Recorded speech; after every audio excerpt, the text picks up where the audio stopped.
Yo, what's going on, Dragon Ballers? Welcome back to another video. This time we've got one for the new players. This is going to be the beginner's guide to Universe 7. If you're brand new to this game and you want to hop right in, you can buy 2 of the brand new Universe 7 Ultra Instinct Goku structure decks that came out yesterday. You can buy 2 of those, and I'm going to show you the most competitive deck you can build with just 2 of those structure decks. So pretty budget friendly way to get into the game. It's about 25 bucks altogether. So guys, if you're new here, make sure to subscribe, hit that bell so you don't miss a video. If you want to help support the channel, there's lots of ways you can do that. Number 1, we got the Patreon down below, lots of competitive content if you're trying to get better at the game. Number 2, we got the Crosswell TCG merch store. The stuff there looks dope, guys. Please go check it out. It really does look awesome and helps the channel a lot. And finally, if you want to buy any of the cards you see in today's video, you can go to the description, use my link to either TCG Player or Beater Collectibles. All that stuff helps out a lot. So the Son-Goku Leader, we'll explain him first. He is a 10k attacker. He has critical. So if you guys are new here, when you attack with your leader and do a damage with this specific leader, critical means the card from their life will go to the drop area instead of their hand. So this leader is really good at denying the opponent resources. Warrior of Universe 7 means that you basically treat all of your Universe 7 battle cards as colorless, which is really good. We are mostly a blue-red deck, but you do actually have some off-color U7s that you can still use thanks to Warrior Universe 7. His Awaken says when you have a Universe 7 card in play with 25,000 power or more, or your life's at 4 or less, you may draw 2 cards and flip this card over. There's a lot of ways to get yourself awakened on turn 2 in this deck by getting that 25,000 Universe 7 in the battle area, which we'll talk about. So now we'll talk about the Awakened side. Ultra Instinct Son-Goku, Hero of Universe 7. So he again has critical and Warrior Universe 7, so he's still denying the opponent resources. When this card attacks, draw 1, then choose 1 Universe 7 card in your battle area, and it gets plus 5,000 power for the duration of the turn. So now on the Awakened side, we're drawing cards and we're still critting, and we're getting a free 5k boost on one of our other attackers. So for those reasons, you definitely want to awaken as fast as possible, and I'll explain some ways in the deck that you can do that. So starting off, we've got 2 Hidden Power E Supreme Kai. This is actually a great reprint for this deck because it pairs really well with the leader. When you combo this card, the attacking card gains double strike. Make sure you declare that effect because this is an optional effect, so you have to declare it. But basically, because the leader has crit, giving him double strike, basically attacking your opponent for 2 crits on 1 attack and making it a 25k attack, that's really strong. This card's also amazing for game ending. You know, no matter what card it is, it could be any of your battle cards or your leader. If your opponent's at that 2 life, you go in for the clean double strike. That's really good. One of the reprints I wish they did a little bit more of was Senzu Bean. So Senzu Bean is an amazing reprint, but oddly enough, it only comes 1 copy per deck. So I kind of wish they would have gave us 2 copies per deck, or maybe even a full playset per deck. That would have been really cool. If you guys have more of these, definitely play more. Senzu Bean is an amazing card in a red-blue deck, but basically you get to untap energy, and you get to give any of your leaders or battle cards plus 5k for the rest of that turn. So really high value there. Next up, we're talking about one of our ways to awaken very early, and that is Ultra Instinct Son-Goku Universal Impulse. So energy exhaust, you can charge multicolors turn 1 in this deck, and if you do charge a multicolor card like Son-Goku is, it will come in tapped. You don't have to do that, but it does help in the deck, especially if you don't open any of your 1-drop plays. You might as well tap to charge energy, but regardless, you really want this guy in turn 2. So when you play this card, he gets plus 10,000 power for duration of the turn, and you can't play non-Universe 7 battle cards for the rest of that turn. When your opponent plays a battle card, you may return this card to the owner's hand. So on turn 2, you play him. He's a 26,000 beater. That allows you to awaken your leader on turn 2, which is really good. And you might think the second auto there is kind of weird. Just why would you want to bounce this guy back to your hand? But let's say you play this card and then attack with it. It's in rest mode, so your opponent can then attack it back. So in that instance, you can just say, hey, I'm going to bring this card back to my hand so my opponent cannot get rid of one of my resources. That's honestly a pretty good reason to use that effect. But it also pairs really well with the next card we're going to show off, which is the Super Saiyan Blue Vegeta Steadfast Ally. So he's a 25k blocker. Blockers aren't always great, but when it's 25k, that's actually really good because you can pretty much block your opponent's leader attack every single turn if you want to. And they have to invest 30k combo power into getting rid of this Vegeta. So are they going to do that? Usually, probably not. But the other great thing about him is when one of your red-blue multicolor battle cards is removed from battle area by a skill, hint, the Goku we just talked about, that does it on its own. If you don't have this card in play, you can play it from your hand. So you basically produce a free 25k attacker and or blocker. So that's just really high value. That's one of the best combos in the deck that you can possibly be doing. So for that reason, we're maxing those out. Next up, we're playing We're In This Together. So if you do know some stuff about set 9, if you aren't like totally brand new, you might know what Invoker is.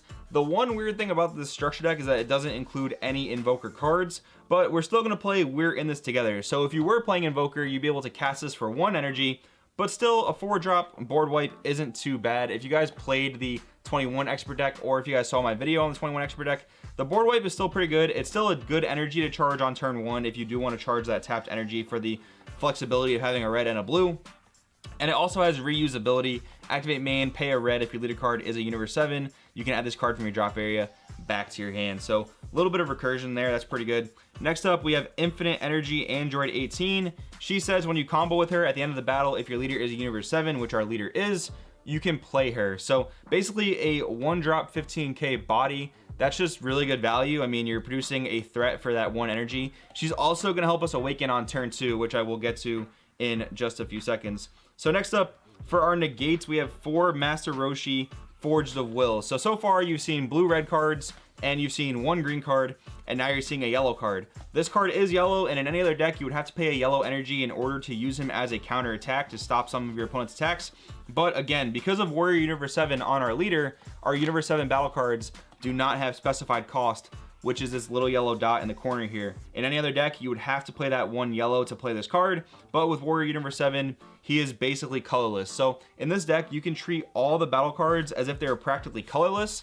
It's just the extra cards, the non-battle cards, that you have to treat as having a specified cost. So keep the Forge of Will Roshi and keep the 18 in your mind as we go into this next card, After Image Technique. So After Image Technique is the sparking negate of red. You counterattack, but you don't actually stop the attack. So that's why sometimes we want Roshi, because Roshi says, okay, the attack is over immediately. But After Image, it doesn't immediately stop the attack, but it does give one of your opponent's cards a minus 10k, and it gives any one of your cards plus 50k. So the majority of the time, the attack is still practically going to be stopped, but you and your opponent both still get to go through the combo step thanks to After Image not stopping the attack. Also, if you have 5 or more cards in your drop area, you can activate After Image by taking a life instead of by paying an energy. So that is relevant. That might seem weird because you're like, oh, I'm negating an attack, I want to stop damage. But sometimes your opponent's going to attack your battle cards and not your leader card, and you want to save those battle cards, and for that reason you might also want to take a life so that you can get closer to potentially awakening if you don't have the ability to drop a 25k Universe 7. But what you can do with After Image is actually another really cool combo. If you have either the Roshi or the Android 18 or any Universe 7 card for that matter on the field, and you use After Image, you can then boost the attack power of your Universe 7 battle card, and then at that moment you will have a Universe 7 battle card that has 25k or more power, and then during your defensive combos you can then use your leader's awaken ability to get flipped over. So that's a really cool combo you can use. You know, After Image plus any Universe 7 battle card equals awaken. Just keep that in mind as you guys are playing this deck. Next up, we've got Tian Spirit Vanisher. This card is really cool. He has the ability to activate main, choose 2 of your red and or blue extra cards, which there are several in the deck, but you're not always going to use his effect. But anyways, you can pitch those cards and you can play him from your hand without paying energy cost. You're not going to use that effect a ton in this deck, I wouldn't say, but it's still a flexible option you have. The reason I really like him is because when you play this card, you can choose one of your opponent's battle cards, ignoring barrier, give it minus 20,000 power. That's just really relevant. I mean, getting around barrier, having barrier removal, even at a 3 cost 10k, can still be really relevant, especially if you face something like a Piccolo assimilated ability in green decks.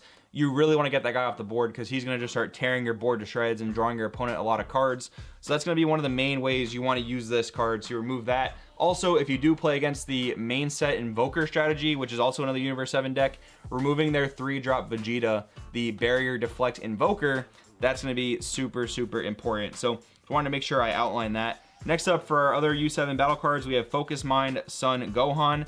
The main appeal to him is that he's a 3-drop 15k beater with barrier. So barrier is really important. It means your opponent cannot choose that card with skills.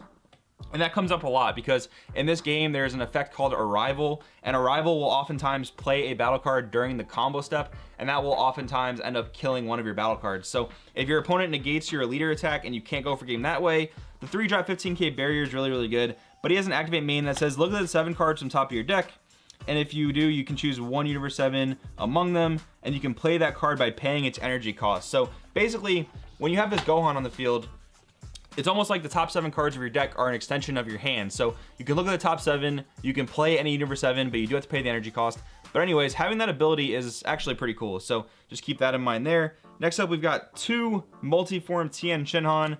This is basically just a 25k beat stick for 4 energy. That's a pretty good stat. You can also use this ability that says when you play this card, if your leader card is Universe 7, you can discard a card, then you can play another multi-form Tian Shinhan from your deck. So for 4 energy, you can get 2 20k beat sticks because his permanent does say he will lose 5,000 power for each Tian Shinhan in your battle area. Well, actually, technically it'll be a 15k beat stick, but 2 beat sticks for 4 energy, that's not too bad. Then we have 4 We Are Universe 7. This card's actually amazing for any Universe 7 deck. Basically, it's a 1-drop extra card that says look through your deck, add any Universe 7 card with 4 or less, or you can pick up any Universe 7 from your drop area and add it back to your hand. So that's just really, really good value there.